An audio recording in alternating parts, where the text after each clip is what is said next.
10h midi. Véronique Tiberghien sur la première. Notre globe-trotteur est avec nous pour notre séquence inspiration. Il s'appelle Nicolas Coussa. Bonjour Nicolas. Bonjour. Avec ce blog Nicolas Coussa, vous nous emmenez régulièrement en voyage. Alors aujourd'hui, un truc mais de plus en plus tendance, c'est la randonnée. Je pratique pas, mais je peux comprendre qu'on aime, c'est pas un souci. Et avec tout ce monde, évidemment, les chemins de randonnée les plus connus sont envahis. Et vous allez nous emmener en Corse, mais justement pas sur le GR20. Oui, exactement, parce que oui, les chemins les plus connus sont envahis, mais aussi on n'a pas tous la condition physique ou le temps de passer 2 semaines pour faire une randonnée. Mais heureusement, en Corse, c'est vraiment une mine au trésor pour la randonnée. Et il y a des parcours pour vraiment tous les niveaux, donc que ce soit les familles ou les randonneurs bien chevronnés, et des parcours surtout qu'on peut pratiquer en une seule journée. Donc, on peut voir déjà là-bas des paysages vraiment magnifiques. Et aujourd'hui, je vais vous proposer 2 randonnées, donc une de montagne et une de littoral. Comme ça, on voit vraiment tous les paysages que propose la Corse. Une là, où ça grimpe, et l'autre où ça grimpe voilà, pas. où c'est un peu plus facile et plus familial, quoi. C'est bien, c'est bien. Alors, on part d'abord où et comment ? Alors, pour la première, on va se donner rendez-vous à la frontière de la Haute-Corse et de la Corse du Sud, donc les 2 départements qu'on retrouve en Corse, à une quinzaine de kilomètres du village d'Albertas. Donc, je m'excuse déjà si nos amis corses nous écoutent pour la prononciation des entités. Et ils sont nombreux. Voilà. Alors, sur le parking de la maison forestière, il y a une randonnée qui démarre pour se rendre au lac de Nino.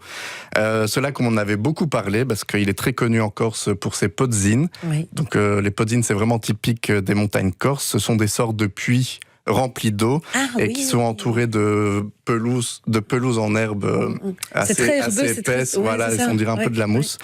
Et bref, j'avais envie de voir ce paysage assez idyllique de mes propres yeux. Mais cette belle découverte se mérite quand même un peu, parce que la randonnée est classée comme facile dans la plupart des guides, et c'est vrai que la première partie est relativement simple. C'est un sentier plutôt bien balisé, il passe d'abord en pente douce au milieu d'une belle forêt de pins, mais rapidement on quitte la forêt pour arriver à 1300 mètres d'altitude. De là on a une vue magnifique sur le parc naturel régional corse qui occupe tout le centre de l'île, et on arrive à l'ancienne bergerie du Colga, donc c'est un bâtiment un peu abandonné, mais c'est très chouette comme bâtiment parce qu'on peut se poser un peu à l'ombre pour prendre un sandwich avant d'attaquer vraiment la grosse partie de la randonnée un peu plus difficile, quoi. Parce que c'est pas fini encore. Non, voilà. Donc là, la pente s'élève vraiment d'un coup et on le sent d'ailleurs pas mal dans les mollets. Et on arrive ensuite à une sorte de cheminée, donc où il y a des pierres qui ont roulé, des grosses dalles assez glissantes. Donc là, il faut quand même un peu utiliser les mains pour traverser cet endroit. Mais finalement, cette petite épreuve ajoute encore plus de magie à l'arrivée parce que non seulement on est content d'avoir franchi cet obstacle un peu difficile, mais aussi en levant la tête, on découvre ce paysage de jardin d'Éden. Enfin, c'est vraiment l'impression que j'ai eue quand je suis arrivé là-haut. C'est j'ai levé les yeux, c'était cette grande étendue verte autour du lac, et il y a aussi plein d'animaux qui se baladent. Donc il y a des vaches en transhumance, mais il y a aussi des chevaux qui sont retournés un peu à l'état sauvage, des chèvres, des cochons. J'ai aussi la chance de voir un berger à Dodane qui livrait la nourriture à ses collègues. Donc nous, ici, on a le vélo qui livre les colis. Et là-bas, c'est l'âne, quoi. Normal. Et donc, c'était vraiment une véritable oasis au milieu des roches de montagne. On peut descendre sur les berges du lac pour faire le tour, mais on fait quand même attention de bien respecter l'écosystème parce que les podzines, c'est assez fragile. Donc, on garde les pieds sur le sentier, on va surtout pas se baigner dans le lac. On peut essayer de s'approcher aussi des animaux semi-sauvages, mais pas trop, parce qu'il y a eu certains récits qui racontaient que les cochons peuvent être assez voraces et vous attaquer si vous avez de la nourriture dans votre sac à dos. Donc on les observe, mais de loin, quoi. Ça fait peur, votre truc, en plus. Non seulement c'est dur, mais ça fait peur. Si vous avez peur des cochons, il y a toujours les chevaux qui, eux, sont quand même un peu plus tranquilles et qui ne vont pas vous attaquer pour manger votre sac à dos, quoi. Et alors, il faut bien redescendre après. C'est un autre chemin, on refait marche arrière? On a le choix, on peut prendre un autre chemin, mais qui est beaucoup plus long, qui fait 15 km et on n'arrive pas au même endroit. Donc si on a laissé la voiture, c'est un peu compliqué. Donc je vous propose quand même de redescendre par le même chemin. Et les parois que je vous disais qui étaient assez pentues, parfois il faut même glisser sur les fesses pour descendre parce que sinon on risque de tomber. Il faut être un peu aguerri ou en tout cas être prudent. Voilà, il ne faut pas avoir peur, il ne faut pas avoir le vertige. Donc pour les infos un peu pratiques, la randonnée dure environ 4h30 sans compter les pauses pour manger. Faut rajouter 1 heure si on veut faire le tour du lac. Et encore un peu plus si on rencontre du monde près de la fontaine. Moi, j'ai moi-même, par exemple, rencontré un couple de Namurois là-haut, donc c'était assez marrant. C'est exotique. Voilà. Si on veut fuir les Belges, faut pas aller là. Mais alors là, on est quand même dans un truc plus aguerri. J'imagine qu'en bord de mer, c'est plus... Ça, c'est la famille, hein. C'est plus familial. Oui, voilà, en bord de mer, c'est quand même beaucoup plus facile. Donc j'ai une bonne randonnée littorale à vous proposer sur la côte ouest de la Corse, donc à mi-chemin entre Ajaccio et l'île Rousse. Alors je vous propose de découvrir le petit village de Girolata. C'est certainement le village le plus isolé en Corse.